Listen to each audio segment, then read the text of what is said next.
Lesson: the never never nest. Have you ever bought something without actually paying for it fully? A car on EMI, a mobile on installments, or even furniture on monthly payments? Feels easy, right? But what if I tell you there was a couple who owned everything, yet actually owned almost nothing? Sounds strange? Today's story is about that only. The Never Never Nest, a funny yet powerful story about modern lifestyle and debt. Introduction. This story is written by Cedric Mount. It is a comedy with a serious message. It shows how people try to live a luxurious life, even when they cannot afford it. Let's enter the story. Scene setting. Imagine a beautiful house, a cozy lounge, nice furniture, a radio, a piano, even a car. Everything looks perfect. Jack and Jill, a young couple, proudly enter their house with Aunt Jane, an older, practical woman. Part 1. Showing off. Jill happily says, "This is our lounge." Aunt Jane looks around and says, "Charming. Such pretty furniture." Jack modestly says, "We enjoy sitting here and listening to the radio." Aunt Jane gets surprised. "You have a radio, a car, and a piano too?" Jack replies proudly, "Of course. These are basic things nowadays." Jill adds that she even listens to the radio while cooking. Everything looks perfect. Aunt Jane is impressed, but also little confused. Part 2. The shock begins. Aunt Jane suddenly asks, "This house must be very expensive. How much rent do you pay?" Jack smiles and says, "We don't pay rent." Aunt Jane gets worried. "If you don't pay rent, you'll be thrown out." But Jack says, No, the house is ours." Aunt Jane is shocked. "Yours?" Jill explains, "You just pay £10 and the house becomes yours, and the rest in small installments." Now Aunt Jane starts understanding. This is not full ownership. This is buying on credit. Part 3. Truth revealed. Aunt Jane now asks about the car. Jill says happily, "Yes, it's ours." But then she admits, "Not fully.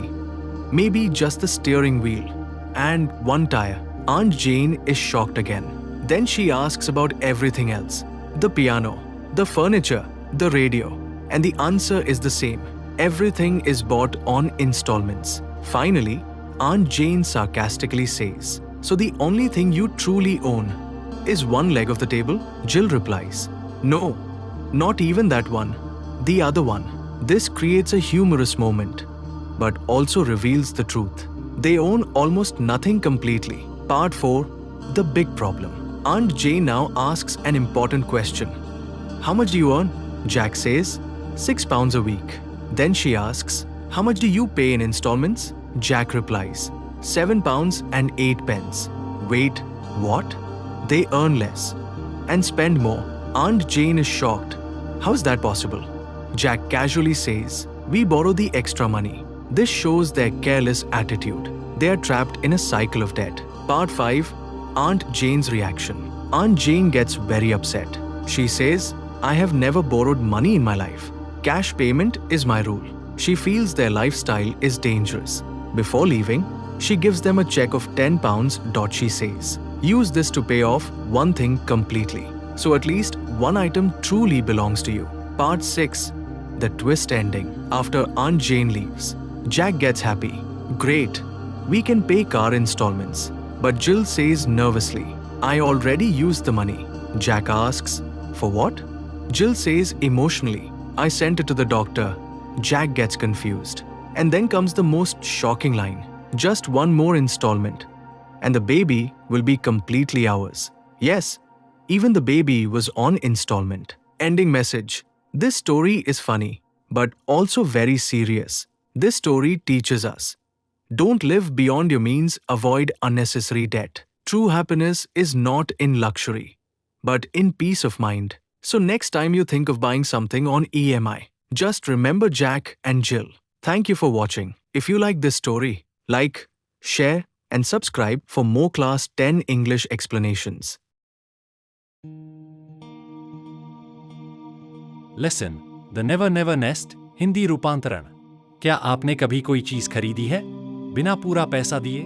Car, EMI पर, mobile, किस्तों पर या furniture? मासिक भुगतान पर आसान लगता है ना? लेकिन अगर मैं आपको बताऊं, एक ऐसा दंपत्ति था जिसके पास सब कुछ था, फिर भी असल में उनका कुछ भी नहीं था। अजीब लगता है? आज की कहानी उसी पर आधारित है, द नेवर नेवर नेस्ट। एक मजेदार लेकिन गहरी सीख देने वाली कहानी। परिचय, इंट्रोडक्शन। यह कहानी सेड्रिक माउंट द्वारा लिखी गई है। यह एक कॉमेडी है, लेकिन इसके अंदर एक गंभीर संदेश छिपा है। यह दिखाती है कि लोग कैसे अपनी हैसियत से ज्यादा ऐशो आराम की जिंदगी जीना चाहते हैं। चलिए कहानी में प्रवेश करते हैं। दृश्य, सीन सेटिंग। कल्पना कीजिए एक सुंदर घर, एक आरामदायक कमरा, सुंदर फर्नीचर, रेडियो, पियानो, यहां तक कि एक कार भी। सब कुछ बिल्कुल परफेक्ट लगता है। जैक और जिल, एक युवा दंपत्ति, अपनी आंटी जेन के साथ घर में प्रवेश करते हैं। भाग एक दिखावा, शोइंग ऑफ। जिल खुशी से कहती है, यह हमारा लाउंज है। आंटी जेन चारों ओर देखकर कहती है, बहुत सुंदर, कितना प्यारा फर्नीचर है। जैक कहता है, हमें यहाँ बैठकर रेडियो सुनना बहुत पसंद है।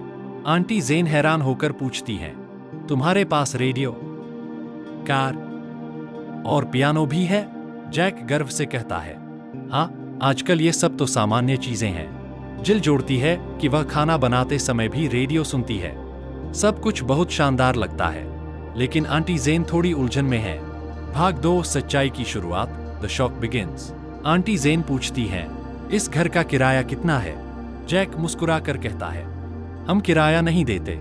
आंटी जेन चिंतित हो जाती हैं, अगर किराया नहीं दोगे तो निकाल दिए जाओगे। जैक कहता है, नहीं नहीं, यह घर हमारा है। आंटी जेन चौंक जाती है, तुम्हारा? जिल समझाती है, बस 10 पाउंड देकर घर अपना हो जाता है और बाकी पैसे छोटी छोटी किस्तों में। अब आंटी जेन को समझ आता है, यह असली मालिकाना हक नहीं है, यह उधार पर खरीदना है। भाग 3, पूरी सच्चाई, ट्रूथ रिवील्ड। अब आंटी जेन कार के बारे में पूछती हैं। जिल कहती है, हाँ, यह हमारी है, लेकिन फिर मानती है, पूरी नहीं, शायद सिर्फ स्टीयरिंग और एक टायर। आंटी जेन फिर चौंक जाती हैं। फिर वह बाकी चीजों के बारे में पूछती हैं, पियानो, फर्नीचर, रेडियो, और हर बार जवाब एक जैसा होता है, सब कुछ किस्तों पर खरीदा गया है। आखिर में आंटी जेन व्यंग्य में कहती हैं, तो असल में तुम लोग सिर्फ मेज का एक पैर ही अपने हो। जिल कहती है, नहीं, वो भी नहीं, दूसरा वाला। यह मजेदार पल है, लेकिन सच्चाई भी दिखाता है, उनका वास्तव में कुछ भी पूरा अपना नहीं है। भाग 4, सबसे बड़ी समस्या, द बिग प्रॉब्लम। आंटी जेन पूछती हैं, तुम कितनी कमाई करते हो? जैक कहता है, 6 पाउंड प्रति सप्ताह। फिर वह पूछती हैं, और किस्तों में कितना देते हो? जैक जवाब देता है, 7 पाउंड और 8 पेंस। क्या, कमाते कम हैं और खर्च ज्यादा करते हैं? आंटी जेन चौंक जाती हैं, यह कैसे संभव है?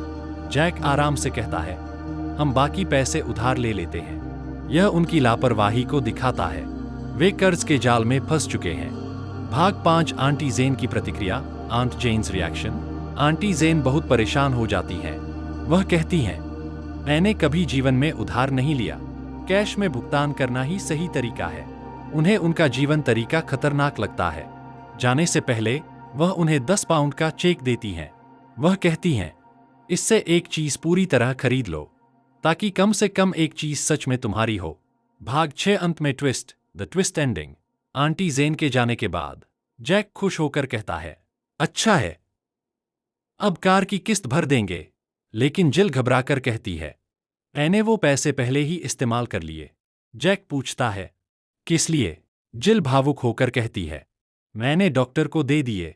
जैक हैरान होता है, और फिर सबसे चौंकाने वाली लाइन आती है, बस एक और किस्त और बच्चा पूरी तरह हमारा हो जाएगा।